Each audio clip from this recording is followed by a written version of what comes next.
नमस्कार। पिछली वीडियो में हमने शारदा संस्कृतम भाग 7 का द्वितीय पाठ भक्तिर फलति भावेन किया था। आज हम अभ्यास कार्याणि करेंगे। पहला प्रश्न है पाठस्य स अभिनयम वाचनम कुरुत। पाठ का अभिनय सहित वाचन करो, अर्थात पाठ को अभिनय करके पढ़ो। दूसरा प्रश्न है, आप अभिनय अगर घर में 2-3 भाई बहन हैं तो मिल करके एक राम बन जाए, एक लक्ष्मण बन सकता है, एक मतंग ऋषि और एक शबरी बन करके आप इसका अभिनय कर सकते हैं। उसके बाद दूसरा प्रश्न है एक पदेन उत्तराणि लिखत मतंगस्य शिष्या का अस्ति। पहले एक पदेन समझ लेते हैं कि एक पदेन क्या है। एक पद में उत्तर देना, तो एक ही पद में उत्तर देना है तो जो भी प्रश्नवाचक शब्द है उसको छांट लेते हैं पहले।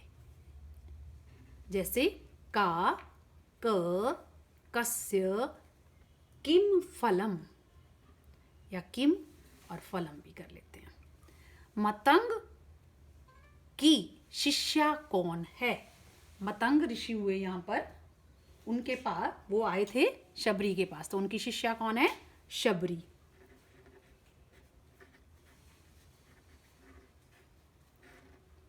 राम के साथ तपोवन कौन जाता है? लक्ष्मण। छोटा भाई लक्ष्मण जाता है ना, तो लक्ष्मण। शबरी किसकी प्रतीक्षा करती है? श्री राम की करती है, तो कस्से है तो षष्ठी है, हमने भी षष्ठी लगा देनी है, श्री रामस्य। शबरी राम को कौन सा फल देती है? आपने पाठ में पढ़ा है, बेर जो भी हैं उनको पहले चखती है, झूठा करती है, फिर जो मीठा है वो फल राम को देती है। तो हम लिखेंगे उच्छिष्टम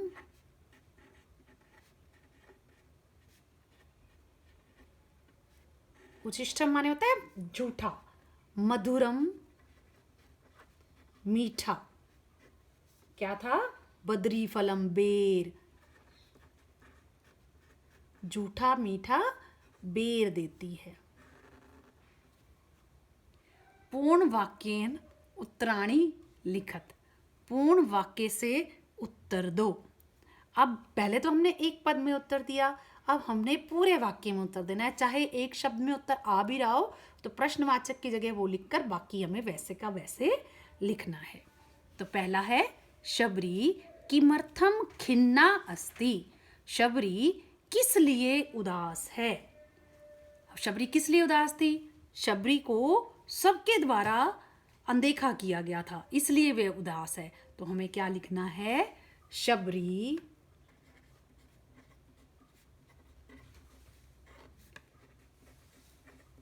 सर्वै सबके द्वारा उपेक्षिता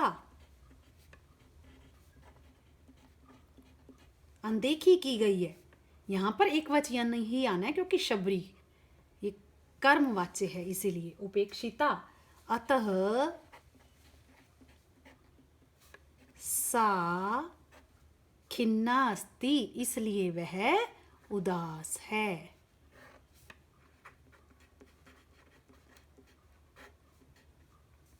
अगला प्रश्न है भक्ति केन फलती। भक्ति किससे फलती है? यही हमारे पाठ का नाम है। भक्ति भाव से फलती है। भक्ति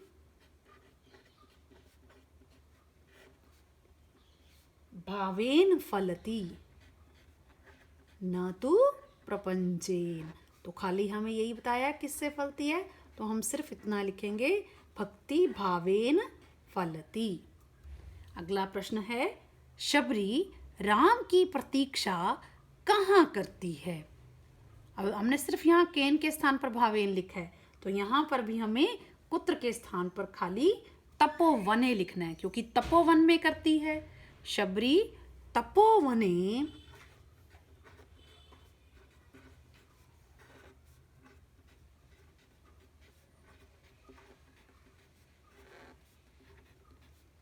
रामस्य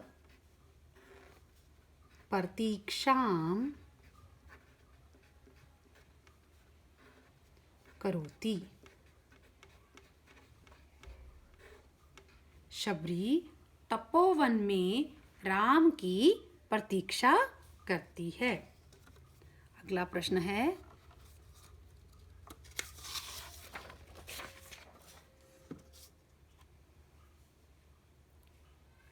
तपोवनम कीदृशम अस्ति। तपोवन कैसा है। तपोवन अति पवित्र है, बहुत पवित्र है। कीदृशम के स्थान पर आ जाएगा अति पवित्रम। तपोवनम ऐसे कैसे आ जाएगा। तपोवनम अति पवित्रम अस्ति।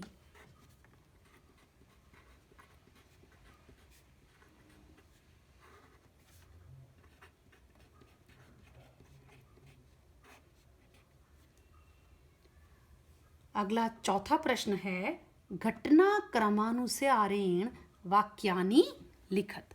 घटनाक्रम के अनुसार वाक्य लिखो।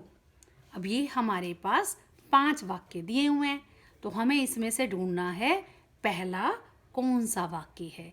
तो हिंदी बता देती हूँ, आप फिर अपने आप बताएंगे। शबरी राम को बेर देती है। मतंग ऋषि शबरी को उपदेश देते हैं। शबरी भक्ति से राम की प्रतीक्षा करती है। शबरी चिंता से मुक्त होती है।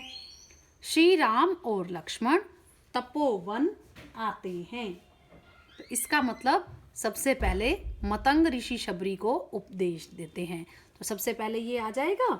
उसके बाद शबरी, क्योंकि वो उसको समझाते हैं कि आपने राम की प्रतीक्षा करनी है, तो सारी उदासी दूर हो जाएगी, क्योंकि भक्ति से प्रसन्न हो जाएंगे श्री राम। पहला ये आ जाएगा, दूसरा ये आ जाएगा। उसके बाद श्री राम और लक्ष्मण तपोवन आते हैं, ये आ जाएगा। और उसके बाद शबरी राम को फल देती है, बेर देती है ना, बेर देती है। और उसके बाद शबरी चिंता से मुक्त हो जाती है, क्योंकि उसको राम मिल जाते हैं। तो सबसे पहले क्या आ जाएगा, मतंग ऋषि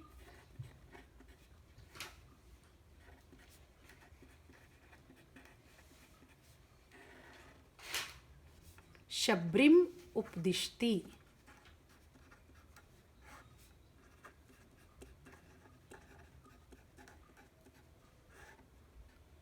अगला है, शबरी भक्त्या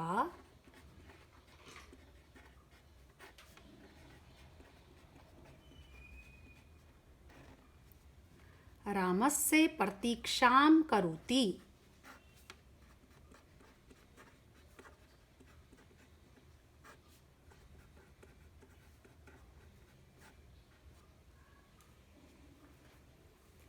उसके बाद श्री राम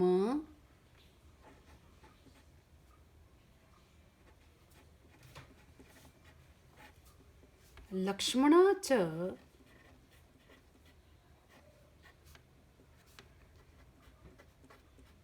तपोवनम आगच्छत।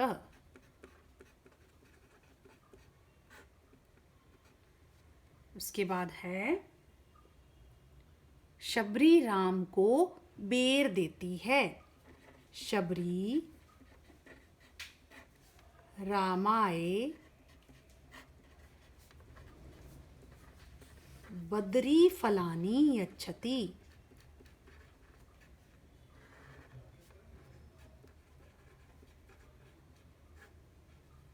उसके बाद शबरी चिंता मुक्त हो जाती है। शबरी चिंता मुक्ता भवति।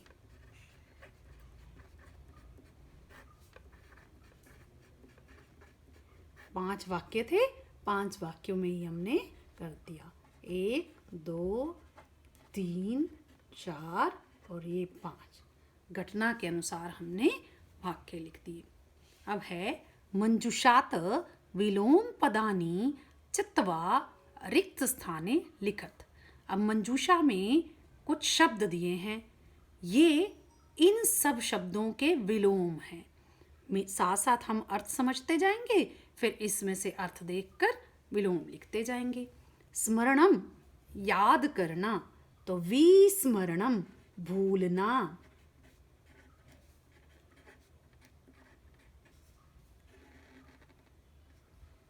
खिन्ना, खिन्ना का अर्थ होता है उदास, तो यहाँ हो जाएगा प्रसन्ना, प्रसन्न।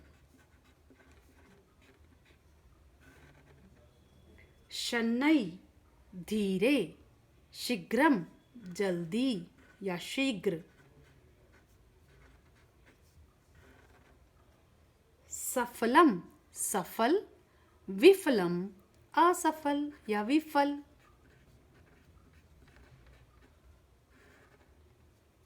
सत्यम सच, असत्यम झूठ।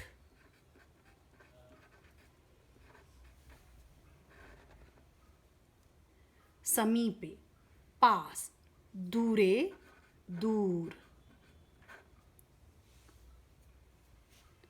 उसके बाद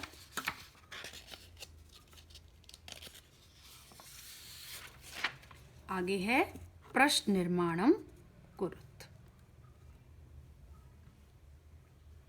प्रश्न निर्माण करना है। इसमें स्थूल पदानि आधृत्य, स्थूल पद दिए हुए हैं, थोड़े मोटे अक्षर हैं, इनको देखते हुए हमने प्रश्न का निर्माण करना है। आपने पहले जो वीडियो बनाई गई है संस्कृत में प्रश्न निर्माण कैसे करें, वो अच्छे से समझ ली होगी। उन्हीं जो भी वो नियम हैं उन नियमों का प्रयोग करें तो इनमें बिल्कुल भी दिक्कत नहीं आएगी।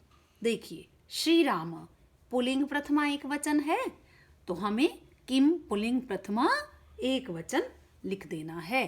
क्या लिखना है हमने? श्री राम के स्थान पर क अस्माकम आश्रय।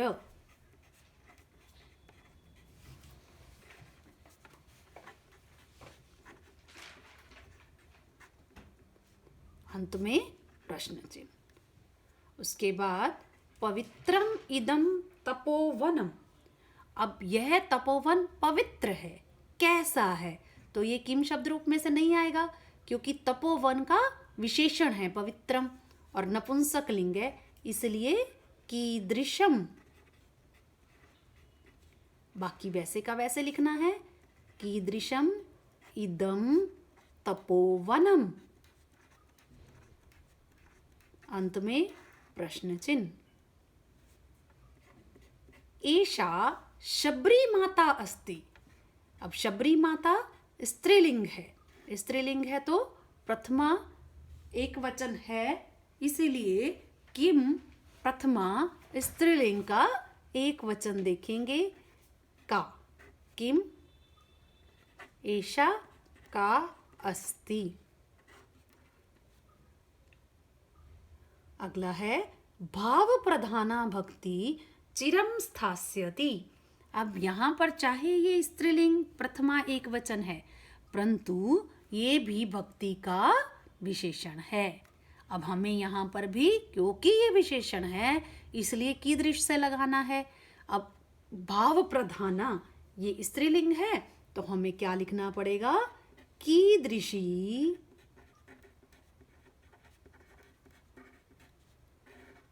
भक्ति। बाकी पूरा वैसे का वैसे लिखना होता है। चिरम स्थास्यति। अंत में क्वेश्चन मार्क। शबरी रामम कुटीरम नयति। शबरी राम को कुटिया में ले जाती है। रामम के स्थान पर हमें प्रश्नवाचक शब्द लगाना है। पुल्लिंग द्वितीय एक वचन है तो किम पुल्लिंग द्वितीय एक वचन का ढूंढेंगे हम। कै कऊ के कम कऊ कान।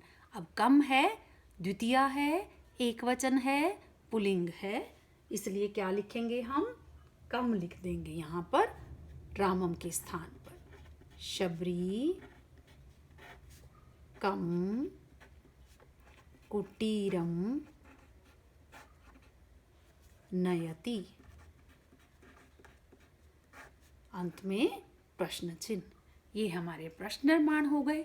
बहुत ही आसान होते हैं ये। अगला प्रश्न है 7वां, द्रोणीत। अब द्रोणी क्या है? तस् प्रत्यय लगा हुआ है द्रोणी में। बाल्टी से, तस् प्रत्यय होता है से के अर्थ में। बाल्टी से अव्यय पद चुनकर, स्थालिका होता है थाली, ये थाली बनी हुई है, ये बाल्टी बनी हुई है ना। बाल्टी में अव्यय पद, बहुत सारे अव्यय पद नहीं है इसमें, मिक्स किए हुए हैं, मिश्रित शब्द दिए हुए हैं। इसमें से कुछ अव्यय हैं, उनको चुनकर थाली में रखना है। बाल्टी से अव्यय पद चुनकर थाली में रखो। अब अहम, ये तो अस्मत् शब्द का है, शब्द रूप है, इसका अर्थ है ये तो हमारा अव्यय नहीं है। च अव्यय है तो लिख देंगे हम ही, ये भी अव्यय है क्योंकि यहाँ पर कोई भी शब्द रूप नहीं है। उसके बाद एव, एव भी अव्यय है। एव का अर्थ होता है ही। उसके बाद अद्य, अद्य भी, अद्य का अर्थ होता है आज, ये भी अव्यय है। उसके बाद मम, ये अस्मद शब्द रूप का है, इसका मतलब हुआ कि ये अव्यय नहीं है, ये षष्ठी एक वचन है अस्मद की। शबरी, ये भी स्त्रीलिंग प्रथमा एक वचन है, ये भी नहीं हुआ। कुतः, कुतः यहाँ पर अव्यय है।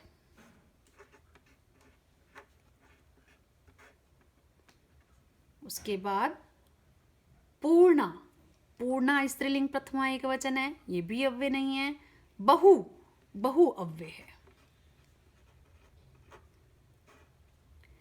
रामः प्रथमा एक वचन है। मातः, हे मातः संबोधन है ये, इसका मतलब ये भी अव्यय नहीं है, क्योंकि अव्यय वे होते हैं जिनका व्यय नहीं होता, अर्थात लिंग विभक्ति वचन के अनुसार बदलते नहीं हैं। अब हमारा पाठ समाप्त हो गया, पूरा अभ्यास कार्य हो गया है, इसको अच्छे से समझकर याद कर लेंगे। धन्यवाद।